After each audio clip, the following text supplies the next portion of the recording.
حبيبي كحدا لافتيدا حياتي كنول حسكيغاي بسم الله الرحمن الرحيم أصحاب تقاليقا ميل كستا جوجتان آديات بندي سلامينا مسيس حيس حرقو iyo cawaale aadan aad baan idin soo dhaweynaya cawaale aadan iyo Mrs. Xarago markii ugu horeysay in kastana xiis aanay ku cusbeen channelkayga haddana cawaale aadan ayaa nagu cusub caawa waana lamaanihii oo isku duuban aad baan idin soo dhaweynaya marka hore waan dhownahay boqolkiiba waa isku afuun xiis ma gudbeynay agaasi markuu ku xidhay bas hadalku lagu noqonayo waayahay waxaan joognaa magaalada Hargeysa wadooyinka ugu dambeeyay horta bal ka waran sidii leedii ku soo dhaweeyay magaalada Hargeysa showgii qarniga ayaa idin dhacay asxaabtiini ayaa show degan la qaadatay bal arrimaha ka waran wallahi lagama hadli karo si fiican loo soo dhaweeyay way boqol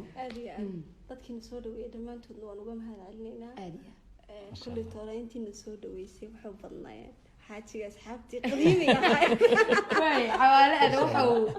دور تشربورت مقالة هالقيس الشو قبطي لكن شو دوا وكدوا يو سقى حيس وتا أو لما أنا أي وشو جاي كورن ما دام شو يدي هو يكون عشرة وكدوا ناكني لا ما هذي كردي يا كان وا نفط يقول له بيا كده نفط يقول له بيا كده وهاي ما دام أو هذا الكسافر ثاني أنت بدن وح الفنانين تسوي عسونو ayna la wadaagan codadkooda macaan inkastoo codadkiina aan laga hadli karin ma sha Allah bal waxaan soo dhaweynayaa heestii aad marwada u qaaday ee bulshada Soomaaliyeed oo dhan qabsatay ee meel kasta waxaan ku ka dhacday heesta barnaamijkeeda ka waran markaad dhageysanaysaan ama markii aad aragteen dadkii Soomaaliyeed oo xoog ay u qabsatay wallahi kulli aniga dareen iyay magaranaysaa iga yimid bahayd waxay ka hadlaysay gebi wada run bahayd waxay ii tahay inaan unba og ma sha Allah kulli dadka adan saga sheego oo laga ceeriyo marraba in laga ilayo marka kulli waxay ahayd wax run ah oo aniga inside gudahayga ka yimid heeskaan dib wixii ka dhacay niga arkay aadiya lagama bahdi karo waayahay bal ka waran hadaynu caawa yar dulmarno والله وانتو العررينا كل ما مرحبا مرحبا حيسي كوي نعبا كولان كلابدينا ايكو حولنا كلاقيتينا مكعاكو فين مانتا المكو سيدين مانتا فرحدان كفاحينو مكويا مانتا absolutely عاو هالكن التوريس بدن ما ناس فريسان لما أنا مدام أي كوب عشان المجال ذودي وحن جعلستي بل إن ندوب حسنا هستي وجود ريسيات وضغط الحس مركز كدكتي مجال ذا تشجيع شو يتعيرك لهاي اسنا كحل اسنا كحل تدخل حيلا ناس متعير كودو كبلامي سوى على التنمية كبلامنتي والله أرتو غير كي ونافيا مي ولا قوري وري داي وي ربا هايغو يا كوريسا ربا هايغو برتق عدك إنه قلوا إنير waxay ahayd waraahdaada macaani aad baan kugu raacay wajidmo dakartii eeba ku siiyo aqoontaan kugu raacay ummad weeyi dadkeenu inba meel ku aroorte isiraan garanayo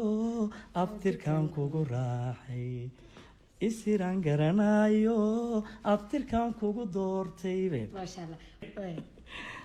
heesta cawaalo maadaama tahay heestii ugu horreysay wada qaadeen bulshada Soomaaliyeedna ay runtii hees si fiican u gaadhay ma markaas uu jacaylka xiriirkiina jacaylku bilowday mise walaalunba waayadaaba ana goonideeda u qaaday wallahi helo wallahi haya sida hawdaago ma sha Allah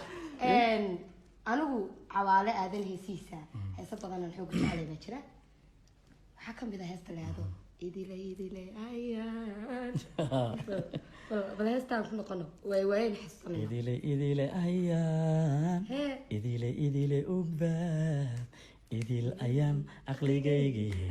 ambaqad wadada ilinkii saxdo abidka adigu wii ilwaad samow oo agabsaniyo aayatiin la hawe waayahay bal xiis laftarkeeda cawaalun buu badda ku koomeeyo xaggan isaga iga soo xigo waana isku af moogtay saa darteed baan uu hadalka inooga soo gudbiyey xiisida laftarkeeda iyadoo keligaa bay hargeysay ma jirtay bal ka warra jawigaaga maadaamaad odaygaagii cawaalaad gacanta haysatay magaalada hargeysa ku baashaaraysa maasha allah aad baan ugu faraxsanahay anoo xaajkeygii iyo lamaanaba aynaan iska mushaaxa aad iyo lagama hadli karo xiis laftarkeedu hees bay markii dambe arooska kadib ay soo qaaday nasiibka isaacida la yidhahdaa heesta lagamaba hadli karo waa layidhi bal heesta aad iyo aad bal heesta ka yara war heestaa warkeeda uu dhan yahay way oo dee xaajigaa gabayga iga xidho erin lay sameeyo sutiilo waayma kasoo jaraan islaayo laakiin jaritaan ugu dhow bal heesta codkaagii macaanaa ee dahabiga ahaa masrigii aan sugayayo naqrooba iyo curto neecabay marig udgoon nasiibkan isaacido naruuradiisida nasiibkan isaacido naruuradiisida sheegide waa barbardhacay yaabta barbardhacay ku xidhantay cawaale aadan baan jecelahay hal heesoo markaa ugu dambeysana sida codkiisa macaan heestan dadku aad iyo aad bay u jecel yihiin waa heesihii uu baryahan dhexe soo qaaday xabiibi baa la idhahdaa horta xabiibi maanta qisadeedaan kaaga sheekay dadku dee kulley nin iyo suud rabo u macnaystay laakiin anigu siday qisada ku timid inanka ituma waxaa la idhahdaa amiin daauud inankaabaa waxaa dhacday qisad buu iga sheekeeyey isagoo musica itumay wuxuu igu yiri markaa qisadu markay dhacday anigu maba joogin Djibouti Canadaan joogay markaa wuxuu igu yiri gabadh Tigray ah oo Djibouti timiday oo aad u qurux badnayd iyaan guursaday wuxuu yiri markaa gabadha waa la isku leeynayay oo rag badan oo magaranaysa dinta la iska saaray gabadhii baa jeclaatay isaga bay jeclaatay maasha Allah nasiib badan marka isaga iga sheekeynaya waxaan isku baranay meel night club yaan gabadha isku baranay then gabadha xidhiid baana dhex maray gabadhii ninkii way jeclaatay marka si ay isku guursadaan waxay ku tiri maxaa shuruud ah wuxuu ku yidhi anu muslim baan gabadhi way muslimtay diintii bay soo gashay diinta islaamka soo gashay way shareeratay qur-aankii bay baratay waa inantii la gaari waayey marka mucatabkii waxay way tuurtay gabadhii marka dee inankii iyo gabadhiina dee waa kuwa isqaba soo ma wixii dee alla siiyey bay xaggaa dee ku cunayeen oo dee arsaaqi dee ilaahay u qoray dee aduu noloshooda iska fiicneed dee saaxiibkii baa suuqa laga kari waayey isagaa iga sheekeynaya markaasuu hameenka markaan soo hoyday buu yidhi iyo gar ii fadhiisataa tiraa diintii aad gal igu tiri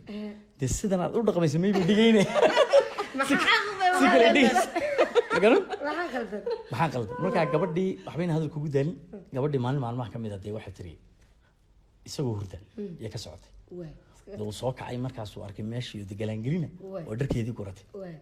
suu dee gabadhii xidhiir buu ka doondoonay raadiyey uu raadiyey xidhiirkeedii u waayey 2 sano ka bacdi iyo xidhiir ismaqleen marka 2 sano ka bacdi markay ismaqlayaanna waa maruu guursaday oo carooskiisii bay ka aragtay Facebook markaasay ku tiri nacam dee qof xun inaad tahay waan ogaa laakiin qof saa u xun inaad tahay maan ogeyn marka haddii iyadu xilligaa jacayl ka dhamaaday laakiin isaga iska dhibaysay dee qisadii biiga sheekay isagoo heesii tumayo war tana tumaysa jooji waan tanaaba hees kale tanaaba hees kale aan kuuri tanaaba dee la tumayaayo iyo wallahi waaba rabayba marka waa sida aawadeed waxaan afka canfariga oo afka cafarta ugu bilaabay gabadhu afka canfariga fahmaysay iyo Soomaaliga marka wixii baan isugu laaqay cafartiisa si gabadhii bal message u gaari kara dee ma fahanti cawaalinta ugu badan heesaha waxa jira iyagu laftirkoodu aad isku jir ka dhig ma iska jeceshay ni aanu kala jarada iska jeclay baan sheegay ni kala jarada bal way heesaha cod ahaan adigu qaaday habibi ku xadhan laabtayda hayaati ku nool xiskaygaye isweeri xaashee igamaad geyin xalmeeri inaad xanuun martaa adoo i xasiliyayo i xanaaneeya i xaq dhowro ka jira xindhib dhexdeena anaa xumaado beenu xadreeye kumana xaq dhowrin xabiibi ku xardhan laftayda xayaati waa ku nool xiskaygaye sabeed shirku waa xidhanyahay nabi maxamed raago ogtahay heesada intaa lagu jecelay hadday kusoo xidhi lahayd way iska fiicnaan marka sanadkaysta amsaa ilmiya intanahiyo dhaho markaan iskama jiro ilinii qubaaye inaad haddayn jirin ifka nolosha taaliyo anuu jacaylku beeyahay waraad baad u mahadsan tihiin caawa jacayl baan dhadhamaynaa macal dadkayna daawanaya macal kuwii wax duubayay barkhad naasiriya kay ka mid yihiin dhammaantiinba naga dulduulaya idinkana waan idiin mahad celinaya dee intaasuu kusoo gebagabaynaynaa tan iyo tan isugu imaan doona nabadgelyo warniga gabadhana dee subscribe